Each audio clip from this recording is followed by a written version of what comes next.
Si nous considérons que notre système solaire est typique parmi des milliards et des milliards d'autres systèmes similaires, alors où sont les extraterrestres? L'univers devrait être rempli de vie intelligente, capable de créer un type de signal facile à détecter. Pourtant, nous n'avons rien vu ni entendu. Une solution possible au silence inquiétant du cosmos pourrait être la réponse la plus glaçante à la question de savoir pourquoi nous n'avons entendu personne. Parce que si une civilisation extraterrestre existe quelque part, elle sait certainement que nous sommes ici, et cela devrait effrayer tout le monde. Vous avez peut-être entendu parler du paradoxe de Fermi auparavant. Dans sa forme la plus simple, le terme pose la question: si la vie intelligente est commune dans l'univers, alors où est tout le monde? Vous pourriez penser que le physicien Fermi a écrit des articles sur le sujet et que sa vie a été consacrée à la recherche d'extraterrestres. Mais cela ne pourrait pas être plus éloigné de la vérité. Enrico Fermi était un physicien qui a créé le premier prototype de réacteur nucléaire au monde. Il n'a jamais vraiment beaucoup écrit sur les extraterrestres. Fermi discutait avec des collègues lors d'un déjeuner à Los Alamos à propos d'un dessin animé montrant des extraterrestres sortant d'une soucoupe volante portant des poubelles volées à New York. C'est alors que Fermi a demandé « Où est tout le monde ?» Tout le monde a compris qu'il faisait référence au fait qu'il n'y avait aucune preuve solide de visite d'extraterrestres sur notre grande planète bleue. La conversation s'est ensuite tournée vers le sujet du voyage interstellaire, où Fermi a conclu que le volume interstellaire pourrait ne pas être possible, pourrait ne pas valoir l'effort, où une civilisation technologique ne dure pas assez longtemps pour inventer le voyage interstellaire. Gardez à l'esprit que Fermi disait cela en 1950, lorsque les fusées n'avaient pas encore atteint l'orbite terrestre. Le soi-disant paradoxe de Fermi, qui remet en question l'existence de civilisations extraterrestres, déforme en fait les vues de Fermi. Fermi ne remettait pas en question la possibilité de civilisations extraterrestres, seulement leur capacité à avoir un voyage interstellaire. Alors, quel est le paradoxe de Fermi si Fermi ne l'a pas créé? En 1975, un astronome du nom de Michael Hart a écrit un article dans lequel il disait « Ils ne sont pas ici, donc ils n'existent pas ». La revendication de Hart était que si des extraterrestres intelligents existaient, ils coloniseraient inévitablement la Voie lactée. Il croyait que s'ils étaient quelque part, ils seraient ici maintenant. Mais puisqu'ils ne le sont pas, et que nous n'avons vu aucun signe d'extraterrestres, cela signifie que les humains sont la seule vie intelligente dans notre galaxie. Et si c'est le cas, alors chercher une vie intelligente ailleurs est probablement une perte de temps et d'argent. Mais ensuite, un autre physicien célèbre nommé Frank Tipler est arrivé en 1980 et a élaboré sur l'évaluation de Hart et a posé la grande question. D'où une civilisation obtiendrait-elle les ressources nécessaires pour coloniser 1 milliard d'étoiles? Il est venu avec une idée intéressante où une civilisation pourrait construire une machine artificiellement intelligente comparable au niveau humain actuel, qui pourrait se répliquer elle-même. Si vous envoyez l'un de ces appareils à une étoile voisine et lui disiez de construire des copies de lui-même en utilisant des matériaux locaux dans ce système, alors vous pourriez envoyer ces copies à une autre étoile voisine, jusqu'à ce que la galaxie soit envahie par ces machines autoréplicantes. Tipler a dit que puisque nous n'avons vu aucune de ces machines, nous sommes la seule civilisation intelligente dans la galaxie. Maintenant, nous n'avons vraiment aucune idée du nombre de civilisations extraterrestres avancées qui pourraient exister et qui pourraient réaliser un tel exploit. Mais un homme du nom de Frank Drake est venu avec une équation qui nous donne une estimation approximative du nombre de civilisations dans notre galaxie qui pourraient avoir des signaux que nous pourrions détecter. Et ces civilisations pourraient exister par milliers. De nombreuses solutions différentes au paradoxe de Fermi ont été suggérées au fil des ans. Une solution au soi-disant paradoxe de Fermi pourrait être la solution la plus effrayante de toutes. C'est appelé la théorie de la forêt sombre, écrite par l'écrivain de science-fiction chinois Liu Cixin, et c'est peut-être la théorie la plus glaçante, comme vous le découvrirez bientôt. Imaginez l'univers comme une vaste forêt sombre, et nous, les humains, ainsi que d'autres civilisations avancées là-bas, sommes les chasseurs. Le chasseur n'allume pas de torche pour attirer l'attention sur lui-même.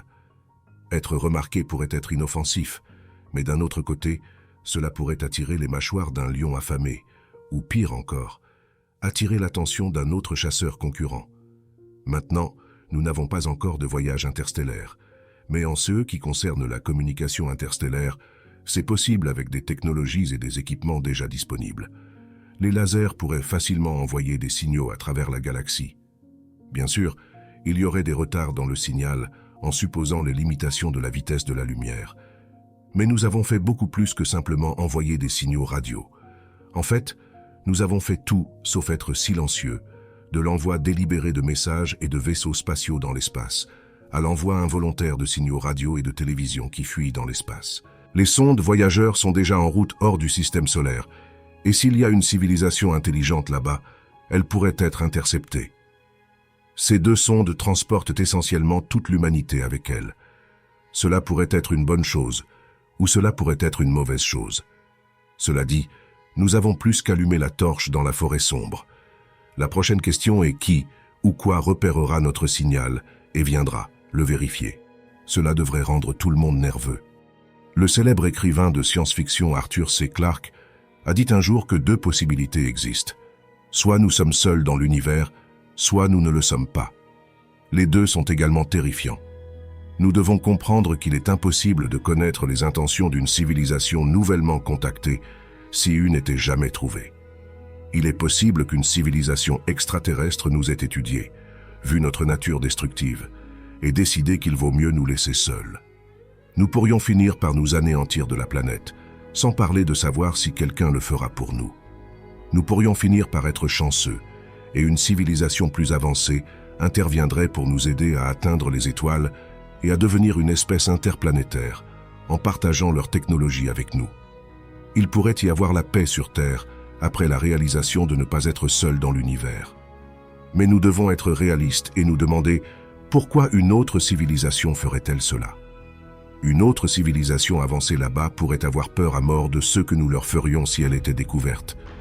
D'un autre côté, il pourrait être dans l'intérêt de la civilisation de tirer d'abord et de poser des questions plus tard pour éviter d'être détruite ou anéantie par une autre civilisation plus avancée, comme nous l'avons vu dans plusieurs films de science-fiction comme La Guerre des mondes. Personne ne sait qui anéantirait qui lors d'une première rencontre. Il est à peu près certain que si une civilisation a découvert le voyage interstellaire, sa technologie des armes est probablement bien plus avancée que tout. Ce que nous avons ici sur Terre, c'est ce qu'est la théorie de la forêt sombre, qu'il est possible que toutes les autres civilisations là-bas dans le cosmos aient choisi de rester silencieuses par peur d'être détruites. Mais la chose la plus effrayante à propos de tout cela reste, et il n'y a rien que nous puissions faire à ce sujet maintenant. Nous avons juste été trop bruyants. Il se pourrait qu'il y ait de nombreuses civilisations extraterrestres différentes là-bas, qui savent que nous existons. Mais la raison pour laquelle nous ne savons rien d'eux encore est parce qu'ils n'ont pas transmis de signaux comme nous l'avons fait depuis la Terre. Une civilisation intelligente là-bas qui a découvert la Terre pourrait ne pas nous voir comme une menace pour eux, puisque nous n'avons pas atteint un niveau technologique pour les voyages spatiaux interstellaires. Mais ils pourraient attendre ce moment. Ils pourraient attendre de voir si nous continuerons à être une race pacifique ou si notre planète deviendra simplement inhabitable pour toute vie de toute façon.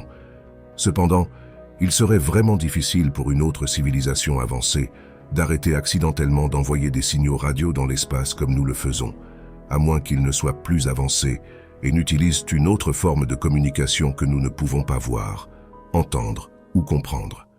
Et cela nous amène à une autre possibilité quant à la raison pour laquelle nous ne voyons ni n'entendons rien de l'espace.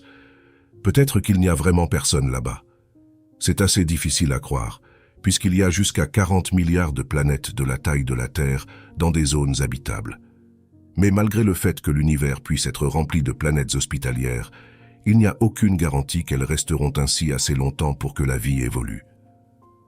Selon une étude récente de l'Université nationale australienne, les planètes rocheuses et humides comme la Terre sont très instables lorsqu'elles sont initialement formées. Si une forme de vie extraterrestre espère évoluer et prospérer sur une planète terrestre, il y a une fenêtre très limitée de seulement quelques centaines de millions d'années pour que tout se mette en mouvement. Pensez à notre propre planète et à ceux qu'elle a traversés. D'une boule de lave bombardée par des astéroïdes, à une boule de glace, puis à nouveau. Les chances pour que la vie réussisse sur une planète rocheuse et humide initialement dans la zone habitable sont extrêmement difficiles. Ce n'est pas que la vie pourrait être rare ou difficile à démarrer dans l'univers, mais que les environnements habitables ne sont pas stables pendant le premier milliard d'années. Bien sûr, Grâce à notre Terre, nous sommes là. Nous savons grâce à nos propres découvertes que l'univers est un endroit mortel. Il suffit d'une supernova, d'un sursaut gamma, d'une éruption solaire ou d'un énorme astéroïde pour anéantir la vie sur une planète. Nous savons que certaines de ces choses se sont produites ici sur Terre. Il pourrait être difficile de faire face au fait que nous sommes la seule vie intelligente dans la Voie lactée, ou peut-être dans tout l'univers. Peut-être qu'après toutes ces milliards d'années, d'autres civilisations sont venues et sont maintenant disparues depuis longtemps, et peut-être que nous sommes les derniers dans l'univers. Quant au paradoxe de Fermi, il n'y en a pas vraiment. Nous ne pouvons pas dire que les extraterrestres existent ou non, parce que personne ne sait si les voyages entre les systèmes stellaires sont possibles en premier lieu. Il y a eu beaucoup d'excitation lorsque l'Agence centrale de renseignement a déclassifié des milliers de documents sur les ovnis. Dans certains de ces 3 millions de documents, il n'y avait pas assez de preuves pour identifier les objets capturés sur les instruments des avions. Peut-être que des extraterrestres sont ici maintenant, et nous ne le savons tout simplement pas.